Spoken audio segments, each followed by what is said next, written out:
Hello dear students, welcome to my channel Zia tutorial. इस video में हम बात करने वाले हैं क्वेश्चन नंबर 3 के रिगार्डिंग।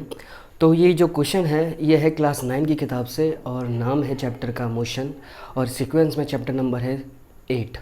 इसमें जो क्वेश्चन है वो हम पढ़ लेते हैं। Abdul while driving to school compute the average speed for his trip to be 20 km per hour. On his return trip along the same route, there is a less traffic and the average speed is 20 km per hour. Sorry, this is 30. ये हमें 30 given दिया हुआ है, ठीक है। सो हमें बताना है what is the average speed for Abdul's trip, ठीक है। तो अभी मैं स्टार्टिंग करता हूँ और इसको सॉल्व करता हूँ और मैं बताता हूँ किस तरीके से हम कर सकते हैं इसको। मान लेते हैं जहाँ से ये स्टार्टिंग पॉइंट है वो है ए और ये जो स्कूल है ये बी पॉइंट पर है। जब वो जाता है तो ए बी डिस्टेंस कवर करता है, तो जाने में कुछ तो टाइम लगा होगा इसको। तो वो जो टाइम है उसको मैं मान लेता हूँ T1 टाइम उसको लगा होगा, ठीक है, ए से बी जाने में। और इस ए बी को मैं सपोज़ कर लेता हूँ x, ठीक है, x डिस्टेंस में इसको सपोज़ कर लेता हूँ। फिर जब वो लौटा है उसी रूट से, यानी रास्ता इसका यही है, सेम है, पर जब वो आता है वापस तो ट्रैफिक कम होने की वजह से जो उसकी एवरेज स्पीड है वो बढ़ जाती है।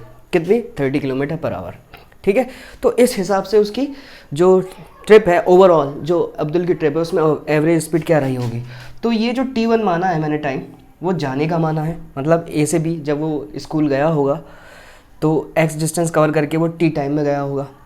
जब वो वापस आया होगा तो ट्रैफिक कम है, तो जाहिर सी बात है टाइम जो है वो कम ही लगेगा, ठीक है, क्योंकि टाइम इन्वर्सली प्रोपोर्शन होता है स्पीड के। तो मैं मान लेता हूँ वापस आने में उसको T2 टाइम लगा होगा, ठीक है। अब जो पहला केस है इसका जो दिया गया है इसके अंदर 20 किलोमीटर पर आवर, तो मान लेता हूँ एवरेज स्पीड का जो फॉर्मूला होता है पहले केस में, एवरेज स्पीड गिवन दी हुई है और ये है 20 किलोमीटर पर आवर, ठीक है। जो इसका फॉर्मूला होता है वो होता है total distance divide by total time, ठीक है, जो कि 20 के बराबर है। अब टोटल डिस्टेंस मतलब जब वो गया है ए से बी तो जाहिर सी बात है ए बी के बराबर होगा इसकी टोटल डिस्टेंस, और टाइम जो है वो मैंने T1 माना है जाने का। तो अब मैं क्या करता हूँ, इसको मैं चाहता हूँ ऐसे वेरिएबल के रेस्पेक्ट में इस इक्वेशन को ट्रांसपोज करना जो वेरी करता है। तो टाइम जो है जाने में कुछ और है, आने में कुछ और है, तो जाहिर सी बात है ये वेरी करेगा। तो मैं इस इक्वेशन को जब मैं टाइम को इधर ले जाऊंगा, मतलब ए बी इक्वल टू जो चीज़ डिवाइड से ट्रांसपोज होती है तो वो मल्टीप्लिकेशन में चली जाती है और ये डिवाइड में आ जाएगा, ए बी अपॉन 20 लिखा जाएगा, जो कि T1 के रेस्पेक्ट में आ गया। इसको मैं मान लेता हूँ इक्वेशन 1, ठीक है। इक्वेशन 1 मानने के बाद अब दूसरी कंडीशन क्या दी हुई है, जब वो रिटर्न होता है ट्रिप से अलॉन्ग द सेम रूट तो उस वक्त उसकी जो एवरेज स्पीड होती है वो है 30 किलोमीटर पर आवर। मतलब दूसरा केस इसमें एवरेज स्पीड दी हुई है जो कि है 30 किलोमीटर पर आवर और एवरेज स्पीड वही total distance divide by total time equal to 30, ठीक है। टोटल डिस्टेंस जाहिर सी बात है जिस रास्ते से वो गया है वही रूट उसका सेम है, तो इसमें भी जो डिस्टेंस है वो ए बी है, डिवाइड बाई मैंने जो टाइम माना है वापस आने में इसका वो है T2, ठीक है, जो कि 30 के बराबर है ओवरऑल। इसको भी मैं क्या करूँगा उस तरह से जैसे इसको मैंने ट्रांसपोज किया था T1 के रेस्पेक्ट में, इसको भी मैं T2 के रेस्पेक्ट में ट्रांसपोज कर लूँगा इक्वेशन। तो ये T2 कुछ इस तरीके से ए बी अपॉन 30, ये इक्वेशन मैं सेकेंड मान ली है, ठीक है। तो इतना आप स्क्रीनशॉट लीजिए, इसके बाद मैं डिलीट करके आगे बढ़ता हूँ। अब मैं इन दोनों इक्वेशन को एक जगह पर लिख लेता हूँ अपनी आसानी के लिए, ठीक है, फिर आगे बढ़ता हूँ। तो मेरी जो T2 मतलब T1 तो मेरा आया था जो कि है ए बी अपॉन 20 और जो दूसरी इक्वेशन से T2 के रेस्पेक्ट में वो था ए बी अपॉन 30, ठीक है।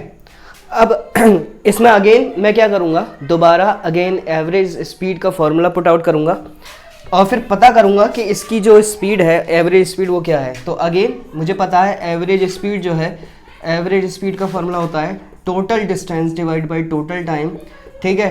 टोटल डिस्टेंस क्या हो जाएगा, देखो जाने में कितना था ए बी, आने में भी रूट सेम था तो ए बी, ठीक है।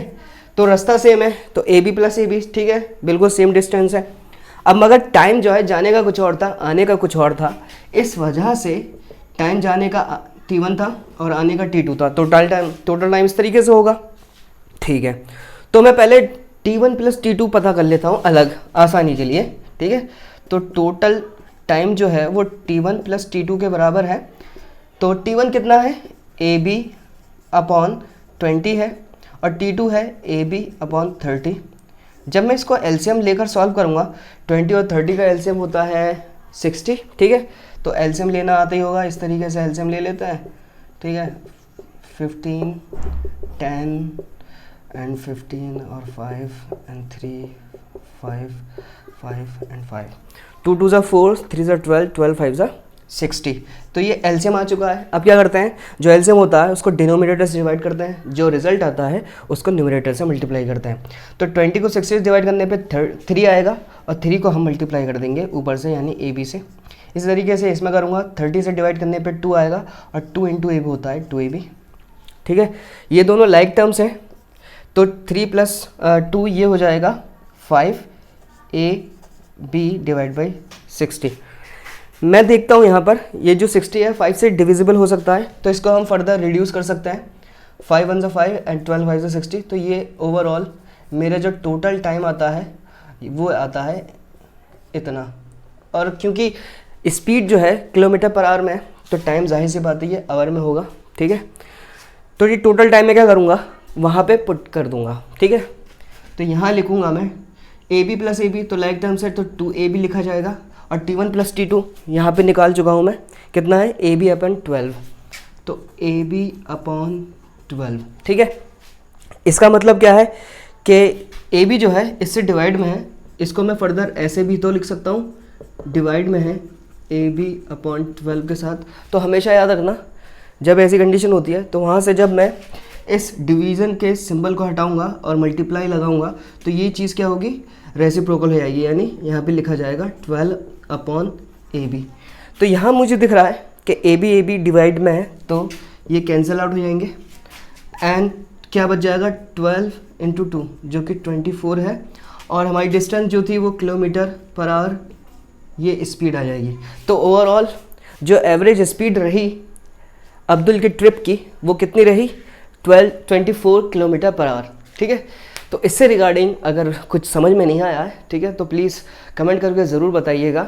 और इसके अलावा भी कोई सवाल हो सकता है आपका, तो प्लीज़ कमेंट करके ज़रूर बताइए उसे भी। और अगर ये वीडियो समझ में आई है तो प्लीज़ सब्सक्राइब कर दीजिए और मोहब्बत दिखाइए यही मैं चाहता हूँ आप लोगों से।